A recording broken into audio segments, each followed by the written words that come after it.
کرسی پڑھنے والے کے متعلق یہ بھی ہے کہ اگر ہر فرض نماز کے بعد کسی کی عادت ہے کہ وہ آیت الکرسی پڑھ لیا کرتا ہے ہر فرض نماز کے بعد، تو فرمایا گیا کہ جب اس کی روح نکلنے کا وقت آئے گا، اس کی روح نکلنے کا وقت آئے گا تو ایسا ہوگا کہ اس کی روح ادھر نکالی جا رہی ہوگی، ایک قدم دنیا میں ہوگا، دوسرا قدم جنت میں ہوگا، اور اس کی روح قبض کرنے کے لیے بھی یہ حکم آیا کہ اتنی آسانی کے ساتھ اس کی روح نکالی جائے گی کہ اسے اندازہ بھی نہیں ہوگا، پتہ بھی نہ چلے گا۔ آیت الکرسی پڑھنے کی عادت ڈالو، حفاظت کے لیے بھی، اور جو اللہ رب العزت سے بے پناہ محبت کرنا چاہتا ہے، اپنے رب سے بے پناہ محبت کر کے قریب ہونا چاہتا ہے، اسے آیت الکرسی کا ورد ضروری ہے۔ وہ جس قدر آیت الکرسی پڑھے گا مولا تعالیٰ اتنا قریب اس بندے کو کرتا جائے گا۔ اور ایک بات یاد رکھ لیں، الحمدللہ بچپن سے ہمیں بھی عادت ہے، آیت الکرسی پڑھنے والے کی ایک اور فضیلت ہے کہ اسے پھر دوسری کرسی کی لالچ بھی نہیں آئے گی۔ ہاں، کرسی والوں کو میں یہ کہتا ہوں آیت الکرسی پڑھا کرو تاکہ یہ نحوست دل سے نکل جائے، یہ کرسی وہ کرسی وہ کرسی یہ کرسی، کب تک کرسیوں کے پیچھے چلو گے؟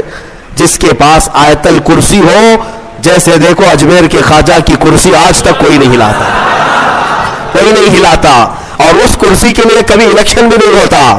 ہماری بات ہمارے اور 100 نسلیں بھی آئیں گی، ہندوستان کا بادشاہ وہ نسلیں غریب نواز کو ہی سمجھا کریں گی، کیوں؟ وہ آیت الکرسی والے بادشاہ ہیں۔ لہذا ہے سنی مسلمانوں، آیت الکرسی کا ورد رکھو۔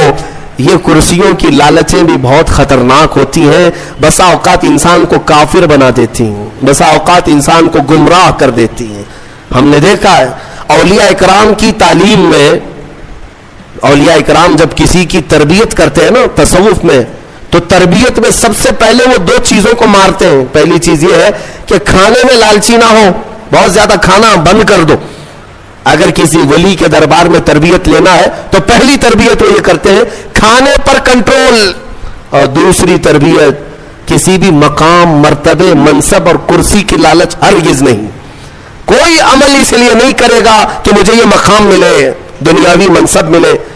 اسی لیے میرے آقا صلی اللہ تعالی علیہ وسلم نے بھی ارشاد فرمایا کہ دنیا طلب کرنے والا اگر علم دین بھی حاصل کرے گا تو وہ ایسا ہی ہے جیسے خنزیر کے گلے میں موتیوں کا ہار ڈالا جا رہا ہے۔ حب جاہ، حب مال، حب مقام، حب منصب، یہ بری خصلتیں ہیں۔ اللہ ان تمام چیزوں سے ہمیں محفوظ رکھے۔ من رکع فرفع، حضور نے فرمایا جو جھک گیا اللہ اسے بلند کرتا ہے، اور جو اکڑ گیا اللہ اسے ہمیشہ ذلیل کرتا ہے۔ تو یہ کرسیاں ہی ہیں جو اکڑ پیدا کرتی ہیں۔ آیت الکرسی کا ورد ہمیشہ رکھو، بہت ساری چیزوں سے تمہیں محفوظ کر دے گی۔ آخری بات، سو اس میں تیسرے پارے کی ایک بہت ہی اہم چیز بیان ہوئی ہے، وہ کیا ہے؟ ابراہیم علیہ الصلوۃ والتسلیم نے ایک بار اللہ رب العزت کی بارگاہ میں سوال کیا، اے مولا مجھے دکھا تم مردوں کو زندہ کیسے کرتا ہے؟ اللہ نے پوچھا کہ اے ابراہیم کیا تجھے یقین نہیں ہے؟ کہا کیوں نہیں، یقین ہے مولا، لیکن آنکھوں سے دیکھنا چاہتا ہوں۔ لیطمئن قلبی، تاکہ میرے دل کو اطمینان ہو جائے۔ سنو، اللہ مردوں کو زندہ کرتا ہے یا نہیں کرتا ہے؟ رب تبارک و تعالیٰ قادر مطلق ہے، سب بکھر جانے کے بعد بھی وہ دوبارہ زندہ کرے گا۔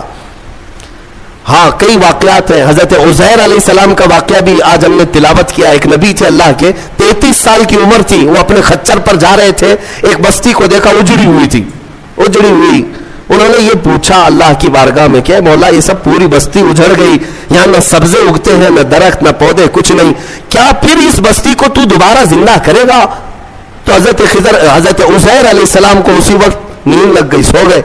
اور سوئے تو 100 سال کے لیے سو گئے، 100 سال کے لیے وہی سو گئے۔ اور جس خچر پر آئے تھے، جو کھانا لے کر کے آئے تھے، اس کو بھی نیند لگ گئی۔ نیند کیا ہے؟ موت کی بہن ہے، اللہ نے سلا دیا۔ 100 سال کے بعد اٹھایا اللہ نے، پوچھا عزیر سے کتنے دن یہاں ٹھہرے رہے؟ کہا میں تو صبح آیا تھا، دوپہر ہو رہی ہے۔ اللہ نے فرمایا ذرا اپنے خچر کو دیکھو، تمہارے کھانے کو دیکھو، تم 100 سال یہاں ٹھہرے ہو۔ حضرت عزیر جب اٹھے اور گئے تو ان کی عمر تو 33 تھی، ان کی عمر تو 33 سال ہی تھی, مولا 100 سال سلایا, اس کے بعد بھی جوان ہی اٹھایا. جب اپنی آبادی میں آئے تو ان کے زمانے کے بچے بھی بوڑھے ہو چکے تھے. خود ان کی اولاد جو ان کے بیٹے تھے وہ ان سے بھی بڑے ہو چکے تھے. 118 سال, 115 سال, 110 سال کی ان کی عمریں ہیں, اور حضرت عزیر کی عمر تو 33 سال ہے. حضرت عزیر آئے اور کہا میں عزیر ہوں, اللہ کا نبی. لوگوں نے انکار کر دیا کہ وہ 100 سال پہلے جا چکے, تم کہاں سے آئے ابھی. ایک خاتون جو ان کے گھر کی کنیز تھی وہ بہت بوڑھی ہو چکی تھی, اس نے کہا میں عزیر کو 2 علامتوں سے پہچانتی ہوں, اگر وہ 2 علامتیں اس کے اندر ہیں تو یہ عزیر ہے. وہ آئی, کہا ایک تو یہ ہے کہ پورے زمانے میں تورات اگر کسی کو لفظ بلفظ یاد ہے تو صرف عزیر علیہ السلام کو, کسی کو نہیں. ایک علامت یہ ہے. دوسری یہ ہے کہ ان کی پیٹھ پر ایک نشان ہے جو کسی کے اندر نہیں ہے, وہ میں دیکھ چکی ہوں.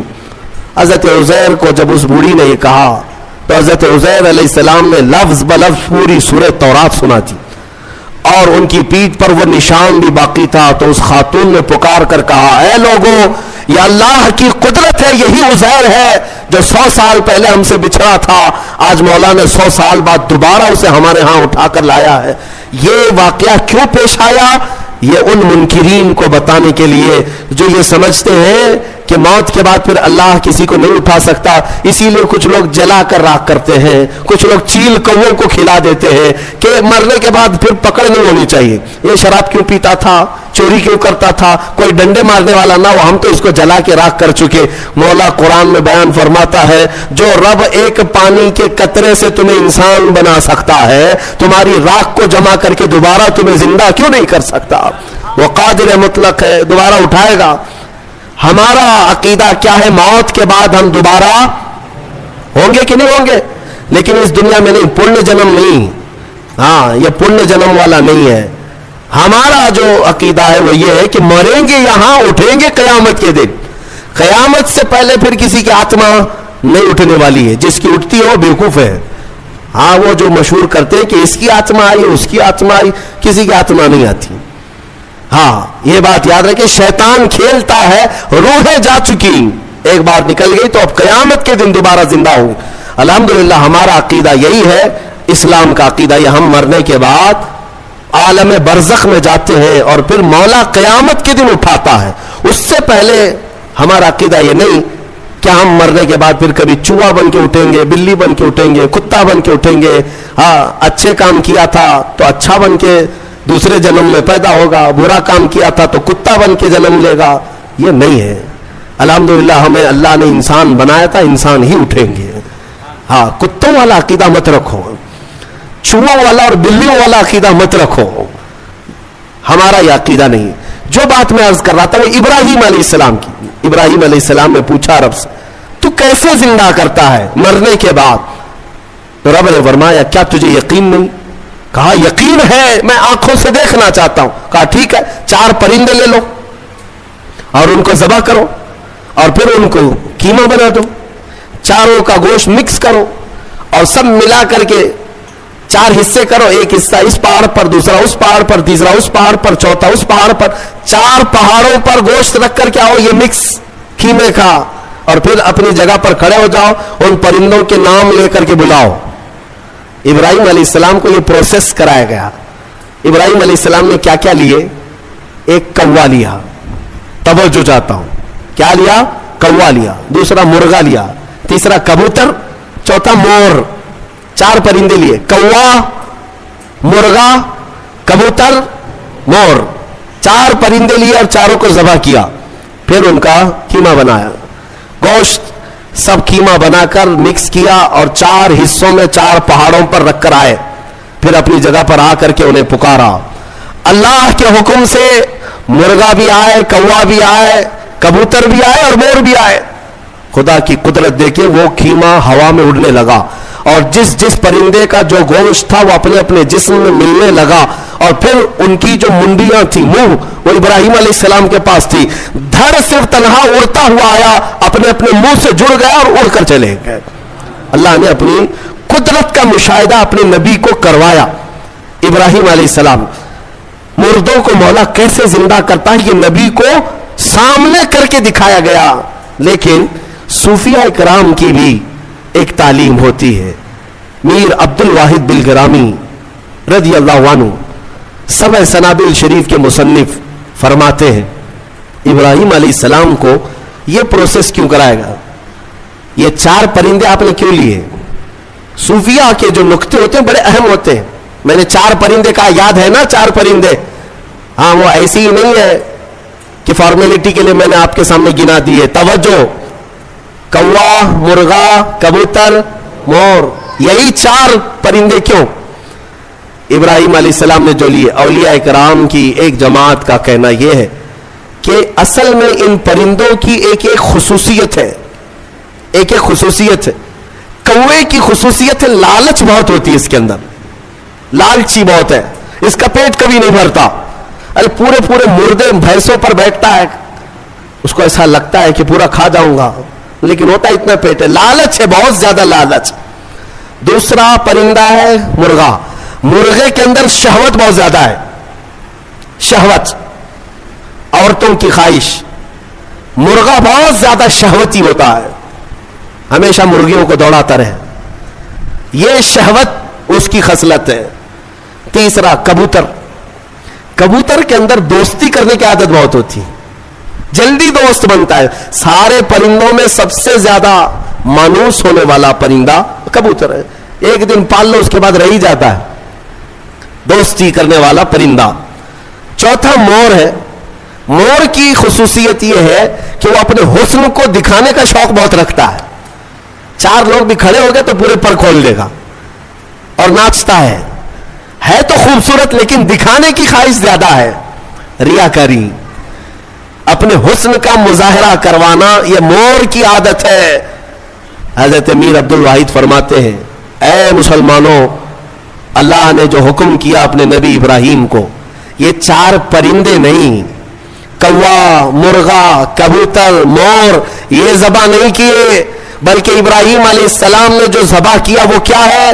لالچ کو ذبح کیا, شہوت کو ذبح کیا, دوستی کرنے والی عادت کو ذبح کیا, حسن کو دکھانے والی خصلت کو ذبح کیا.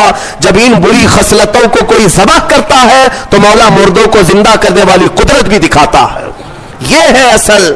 اگر آج بھی رب تعالیٰ کی قدرت کے مشاہدے چاہتے ہو کہ آنکھوں سے ہم بھی کچھ دیکھ سکے, ان 4 عادتوں کو ذبح کرو. پہلے ذبح کرو. ذبح کرنے کا مطلب یہ لالچ ختم ہو جائے, شہوت ختم ہو جائے, دوستی کرنے کی عادت. کچھ لوگوں کو ایسا لگ رہا ہوگا سارے دوستوں کو برا کہہ رہے ہیں, نہیں, دوست بناؤ اچھے, وہ دوست جو تمہیں اللہ سے قریب کرے. ورنہ قرآن میں ہے کئی لوگ ایسے ہوں گے جو قیامت کے دن یہ پکاریں گے. 19ویں پارے کی آیت ہے, یا ویلتا لیتنی لم اتخذ فلانا خلیلا, اے کاش میں فلاں کو دوست نہیں بنایا ہوتا تو کتنا اچھا ہوتا, میں جہنم میں نہیں جاتا. کئی لوگ ایسے ہوں گے صرف دوستی کی وجہ سے دوزخ میں جا رہے ہوں گے, دوستی کی وجہ سے.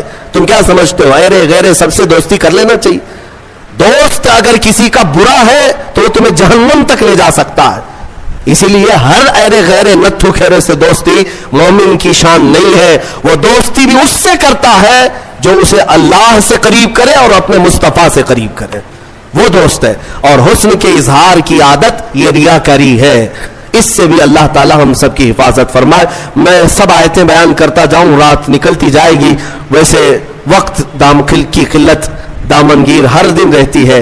اللہ تبارک و تعالی ہم سب کو کہنے سننے سے زیادہ عمل کی توفیق عطا فرمائے.